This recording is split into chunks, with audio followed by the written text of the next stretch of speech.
When you first start looking for business, everything feels like a possibility. Gyms, cafes, consultancies, random manufacturers of things. Without some sort of system, you're gonna drown. And that's why we need filters, to bring clarity to the chaos. In the last episode, we looked at the Zone of Genius framework, and in particular, how this applies to me in my search for the business. We learned that my passions are around tinkering with technology, particularly around efficiency and automation, and frankly, just making complex things simpler. I also have a passion for coaching and mentoring other people. In terms of my skills and experience, this is really around operations and processes and implementing systems, as well as project management, managing people. And I come from an IT services background, so it makes sense that we would focus on a service business. Then finally, in terms of my network, it's a mix of people, but very heavy IT centric. The sort of people that might be able to help me solve technical challenges, for example. And in my broader network, there are other entrepreneurs, there are social media managers, I know some lawyers. These are all people that might be able to help me in small ways as I progress on this journey. What we can see then is this framework really helps us narrow the kind of businesses that we search for. In particular, we should be looking for businesses that have low digital maturity. That is, they don't use modern tools, and a way to help businesses grow and get to the next level of their evolution is to implement technology that makes businesses more efficient. This is particularly well aligned to me for all of the reasons that we've discussed already. We should also look for people-centric businesses. Something that is web-based, where I never see anybody, probably isn't going to be the right fit for me in the long term. What I'm looking for is a people-centric business, particularly one where we can grow and mentor people internally within the business.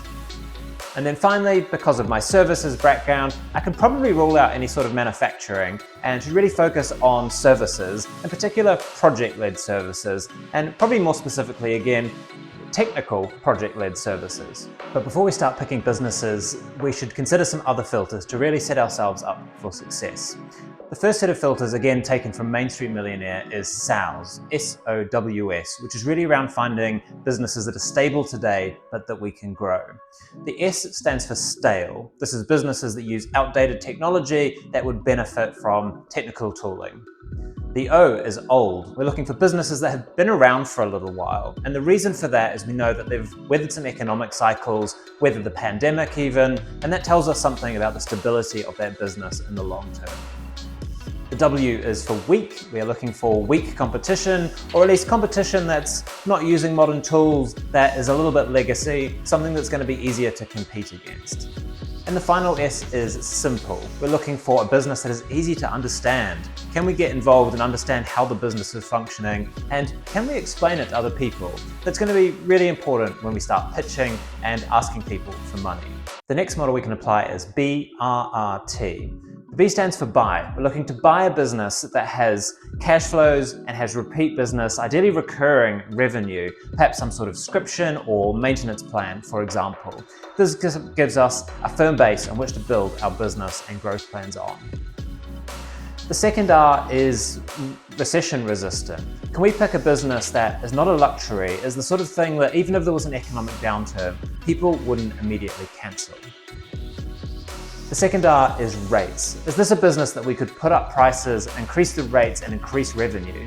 Lots of small businesses don't put their prices up in line with inflation, and frankly, they're just leaving money on the table. The T is for technology, and we've discussed this already in this video. This is the implementation of tools to accelerate a business by making it more efficient, helping it grow, or more competitive in the market. With my Zone of Genius in hand, as well as the SOWS and BRRT exercise, it's starting to become really clear the kind of businesses that I should be focusing on.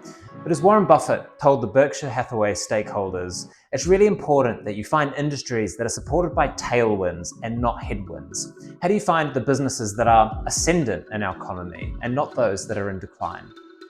So the next episode, we're going to look at the final filter, which is how we identify these areas of growth within our economy. And these filters are a lot like this coffee. You can pour a lot in the top, but what comes out is simple, clean, and really worth your time. So in the next episode, we're going to get into hunting for tailwinds.